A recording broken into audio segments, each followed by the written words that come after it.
Ibrahim Torobunda guerre na baonnette apamba toroboma banguna toza awa kande na pandela susu dogi tozo pesa ntango na biso so oloni nguba fo pesa ntango oloni loso masango fo pesa ntango oloni lelo lobi obuki jamais ezala donc biso pe to pesa ka ntango bana Londres ser na kwani bobi de Londres papi wei toza toujours na siège na bino awa ser na kwani salo José Mampuya José Mbwemba bino tout bana Londres na linga bino na Paris na Bosanité Olivier Mumpungu Glody Mumpungu bino tout famille Mumpungu mobimba na linga bino trop merci. OK. Yallo bonsoir mingi na question bana Londres tout. Président Ibrahim et maman Charlotte jusqu'à Bozali. Malgré tout nous qui bino moi kala mais l'esprit est toujours ensemble, on est ensemble toujours. Pour évoluer toujours dans mon sala. Na sibino ozomona bilili ngezoya. Nous avons la répétition toujours, nous évoluons kaka. Yo ba yeki nga brisili, on a beta toujours dans la préparation. La vie est en abima, les années makambo yinda. Président de Zela yo kana kindi.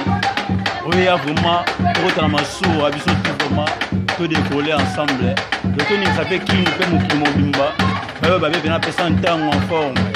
Quand on va sur maraka, à soutenir toujours ba idée. Mambo kende kitoko ba moyen monana vraiment yanga na kosenga vraiment na saluer tous les bana poto babi to muya na peso la salutation mingi coxon saison de sujet de prière na peso ba mbote ya trop toni twingi ko kana la salutation na yango yoyo et c'est pas que l'on précise le grand parleur du monde bye. Ouais, Ibrahim Yanzambela notre maman Charlotte de Pigeon. Abio Rosité mo Samoraya. Maman na sepela do ba mbote belé. O pesa ngana na zoaki ya maman merci vraiment. O poseka kama o ebikaka ba subaza la ko de maladie ba été. Soda ku fa te daka soda zo bunda ava. Mais Ibrahim Yanzambela zo pesa na biso pesa yo mokonzi. Pour combattre qui partout dans le monde entier, c'est pas tout.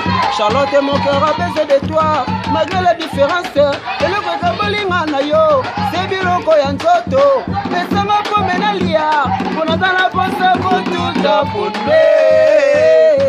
Merci vraiment, Ibrahim Yanzambela,